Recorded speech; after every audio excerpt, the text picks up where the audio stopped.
RTC కార్మికుల సమ్మె మూడో రోజుకు చేరుకుంది. కార్మిక సంఘాల సమ్మె ఉధృతం కావడంతో ఆర్టీసీ కార్మిక సంఘాలను యాజమాన్యం చర్చలకు ఆహ్వానించింది. దీంతో జేఏసీ నేతలు చర్చల కోసం సెక్రటేరియట్కు బయలుదేరారు. తొలుత ఆర్టీసీ ఉద్యోగ సంఘాలతో ప్రభుత్వ కమిటీ సమావేశమవుతుంది. అనంతరం డిప్యూటీ సీఎం బట్టి విక్రమార్క, మంత్రి పొన్నం ప్రభాకర్తో ఉద్యోగ సంఘాల నేతలు భేటీ అవుతారు.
ఆర్టీసీ కార్మికుల సమ్మె మూడో రోజుకు చేరుకుంది. కార్మిక సంఘాల సమ్మె ఉధృతం కావడంతో ఆర్టీసీ కార్మిక సంఘాలను యాజమాన్యం చర్చలకు ఆహ్వానించింది. దీంతో జేఏసీ నేతలు చర్చల కోసం సెక్రటేరియట్కు బయలుదేరారు. తొలుత ఆర్టీసీ ఉద్యోగ సంఘాలతో ప్రభుత్వ కమిటీ సమావేశమవుతుంది. అనంతరం డిప్యూటీ సీఎం బట్టి విక్రమార్క, మంత్రి పొన్నం ప్రభాకర్తో ఉద్యోగ సంఘాల నేతలు భేటీ అవుతున్నారు. ఇదే అంశానికి సంబంధించి మరిన్ని అప్డేట్స్ రాజమౌళి లైవ్ లో అందిస్తారు. రాజమౌళి, కాసేపట్లో డిప్యూటీ సీఎం బట్టి విక్రమార్క అలాగే పొన్నం కూడా సమావేశమవుతున్నట్టుగా తెలుస్తుంది. అక్కడున్న లైవ్ లో అక్కడ మీరు 29 అంశాలకు సంబంధించి కూడా ప్రభుత్వం ఏ నిర్ణయాలు తీసుకోబోతుంది? లావణ్య, మొత్తం మీద ఆర్టీసీ కార్మికుల సమ్మె ఉధృతంగా ప్రవహిస్తుందని చెప్పొచ్చు. ఎందుకంటే గత 3 రోజులుగా సమ్మెలో పాల్గొన్న వివిధ కార్మికుల నాయకుల చేత కావచ్చు, లేకుంటే కార్మికుల చేత కావచ్చు, పోలీసులు బహిరంగంగానే కొట్టుకుంటూ లోపలికి తీసుకొస్తున్న దిక్కు ఒకటైతే పోలీసులు కొడుతున్నారు, కానీ పోలీసులు మాకు సహకరించట్లేదు. తెలంగాణ రాష్ట్రం ఏరి కోరి తెచ్చుకున్న తెలంగాణ రాష్ట్రంలో ఆర్టీసీ కార్మికుల బతుకు దయనీయంగా మారింది. ఈ నేపథ్యంలో గవర్నమెంట్ అప్పుడు ఫామ్లోకి రాకముందు గవర్నమెంట్ అప్పుడైతే ఏదైతే కాంగ్రెస్ పార్టీ సభ నిర్వహిస్తున్న కొద్దీ అప్పుడు ఉన్నటువంటి సీఎం రేవంత్ రెడ్డి గారు వివిధ కోణాలలో మీకు అన్నీ మేము అమలు చేస్తాం, ఖచ్చితంగా ప్రతి నెల 1వ తారీఖు సాలిస్తాం, పిఎఫ్లు కావచ్చు, సిఎస్ కావచ్చు, పింఛన్స్ కావచ్చు, ఏదైతే రిటైర్డ్ అయిన కార్మికులకు వేతనాలు కావచ్చు, అన్నీ కూడా మేము సమకూరుస్తామని మాట ఇచ్చేది. ఏదైతే 6 గ్యారెంటీ లాగానే మాకు కూడా గ్యారెంటీ ఇచ్చిన నేపథ్యం ఉంది. కానీ పదవులకు వచ్చి ప్రభుత్వం ఏర్పడిన తర్వాత మాత్రం అవన్నీ విస్మరించారు, మర్చిపోయారు.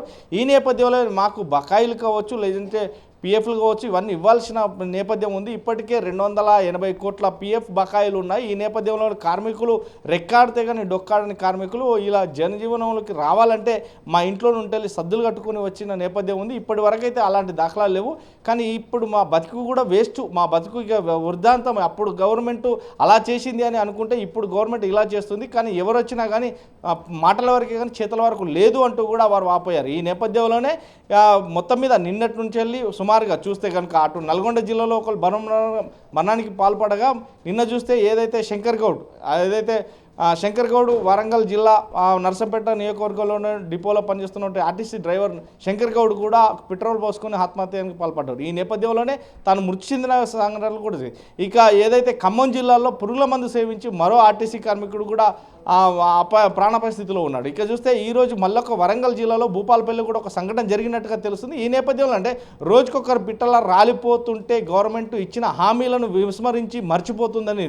కానీ నిన్న జరిగినటువంటి మంత్రివర్గ సమావేశంలోనే హుటాహుటిన చనిపోయి అంటే పెట్రోల్ పోసుకున్నాడని తెలియగానే ఒక్కసారిగా మంత్రులు 4 వచ్చి ప్రెస్ మీట్లు పెట్టి ఎవరు ఎలాంటి బలమరణాలకు కావచ్చు, ఆత్మహత్యలకు కావచ్చు పాల్పడవద్దు, మీ తరపున ప్రభుత్వం సానుకూలంగా ఉంది, ఖచ్చితంగా మాట్లాడతాం అని చెప్పేసి ఒక కమిటీని కూడా వేయడం జరిగింది. ఈ కమిటీలో బట్టి విక్రమార్కతో పాటు మంత్రి శ్రీధర్ బాబు, అదేవిధంగా ఆర్టీసీ మా మంత్రి అయినటువంటి పొన్న ప్రభాకర్ గౌడ్తో పాటు జూపల్లి కృష్ణారావు కూడా దీంట్లో ఉంటున్నారని తెలుస్తుంది. ఈ నేపథ్యంలోనే ఆర్టీసీ కార్మికులతో పాటు 2 ఐఏఎస్ అధికారులు కూడా ఉంటున్నారని తెలుస్తుంది. ఇక మొత్తం మీద ఏదైతే ఈ ప్రక్రియలో భాగంగా 32 ఈ కమిటీ వేసిన సందర్భంగా 32 హామీలకు సంబంధించి 29 హామీలకు మాత్రం ప్రభుత్వం సానుకూలంగా ఉంది. ఇక 3 హామీలు మాత్రం నెరవేర్చలేదు. ఆ 3 హామీలలో ఒకటి ప్రభుత్వంలో విలీనం చేయాలి ఆర్టీసీని అనేది ఒకటైతే, మరొకటి ఏదైతే ఆర్టీసీకి సంబంధించిన సంఘాల ఎన్నికలకు ప్రక్రియలో భాగంగా ఎన్నికలను కూడా చేయరాదు అంటూ కూడా గత ప్రభుత్వం ఇచ్చిన నేపథ్యంలో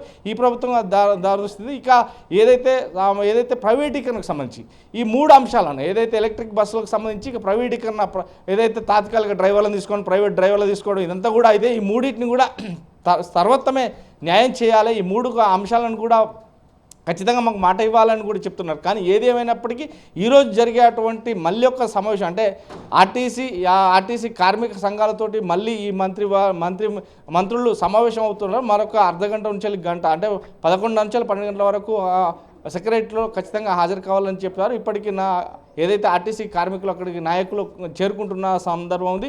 ఈ నేపథ్యంలో ఒక్కసారిగా ఏదైతే అక్కడ శంకర్ గౌడ్ చనిపోయిన మృతదేహానికి సంబంధించి ఇప్పటి వరకు కూడా కేంద్ర సహాయక మంత్రి బండి సంజయ్ కూడా వెళ్తున్నారు. ఇదే నేపథ్యంలో బీఆర్ఎస్ నుంచి హరీష్ రావు కూడా వెళ్తారనే సమాచారం. ఇక ఏదైతే అక్కడ ఉన్నటువంటి బీఆర్ఎస్ పార్టీ మాజీ ఎమ్మెల్యేలు కావచ్చు, మాజీ మంత్రులు కావచ్చు, ఈ నేపథ్యంలో పెద్ద ఎత్తున అక్కడ చేరుకుంటారు. చనిపోయిన శంకర్ గౌడ్ కుటుంబానికి ప్రభుత్వం వెంటనే ఎక్స్గ్రేషన్ కింద ₹1 కోటి ఇవ్వాలని కూడా చెప్పి వారు చెప్తున్నారు. ఈ నేపథ్యంలోనే మొత్తం మీద కార్మికుల చేత పని చేయించుకొని వారి చావుకు ఒడిగట్టే ప్రభుత్వాలు ఏవైనా కానీ పొగసూరవు. ఈ నేపథ్యంలోనే ప్రతి ఒక్కరికి కూడా శిక్ష తప్పదు.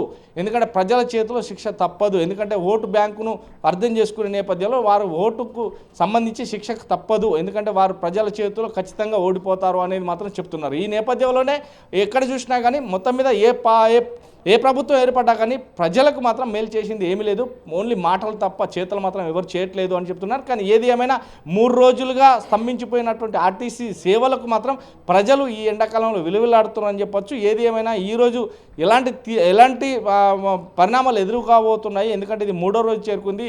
మరికొద్ది క్షేపంలో మంత్రులతోటి భేటీ కానున్నటువంటి కార్మిక సంఘ నాయకులు ఏ విధంగా మాట్లాడతారు, మంత్రులు ఏ విధంగా సానుకూలంగా స్పందిస్తారు, ఇప్పటికే ప్రాణాలు కోల్పోతున్నటువంటి కార్మికులకు భరోసా ఇచ్చి ఓకే చెప్తారా, లేదంటే ప్రభుత్వంలో ఆర్టీసీని విలీనం చేసి వారి యొక్క ఆర్టీసీ నాయక సంఘాల ఎన్నికలకు జెండా చూపెడతారా అనేది మాత్రం వెయిట్ చేయాల్సిన పరిస్థితి ఏర్పడ్డది. లవణ్య.